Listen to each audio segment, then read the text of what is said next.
નમસ્કાર મિત્રો, જય માતાજી। આજનો આ વિડીયો ખૂબ જ ઇમ્પોર્ટન્ટ છે, તો સ્કીપ કર્યા વગર આ વિડીયોને જોજો। થોડો સમય પહેલા તમારે ગમે એના નામ ઉપર સિમ કાર્ડ લેવું હોય તો તમે લઈ શકતા હતા। અત્યારે તો સિમ કાર્ડ કંપની ખૂબ જ હાર્ડ સિક્યુરિટીમાં આવી ગઈ છે કે સંપૂર્ણ વેરિફિકેશન કર્યા પછી જ સિમ કાર્ડ આપે છે। પણ થોડો સમય પહેલા જ્યારે ડોક્યુમેન્ટ જમા કરાવો એટલે તમને સિમ કાર્ડ આપી દેતા હતા। તો એવા સમયે તમારા નામે તમારા આધાર કાર્ડ ઉપર કોઈ વ્યક્તિએ સિમ કાર્ડ લઈ લીધું છે અને જે નંબર હજી આજની તારીખે પણ ચાલુ છે એ તમારે ચેક કરવું હોય તો તમે આસાનીથી ચેક કરી શકો છો અને ઈ સિમ કાર્ડને તમે તમારા જ ફોનથી બંધ પણ કરાવી શકો છો। તો ચાલો હું તમને બતાવું છું એક એવી એપ્લિકેશન, જે એપ્લિકેશન દ્વારા તમને ખબર પડી જશે કે તમારા આધાર કાર્ડ ઉપર અને તમારા નામ ઉપર કુલ કેટલા સિમ કાર્ડ ચાલે છે અને તેને કેવી રીતે તમારે બંધ કરવાના છે।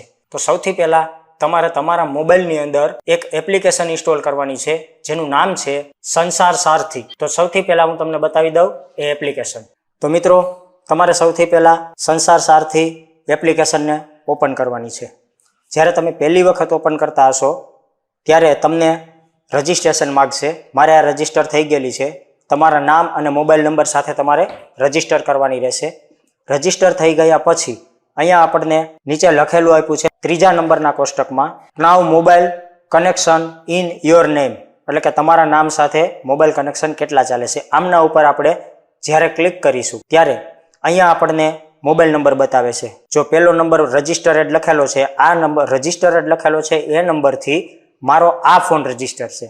હવે એ જ આધાર કાર્ડ નંબરથી બીજો નંબર એક પણ ચાલુ છે એ આપણને નીચે બતાવે છે। જે નંબર તમારે જોઈ લેવાનો છે, સૌ પ્રથમ 89, ત્યારબાદ XX, પછી 24, XX અને 25।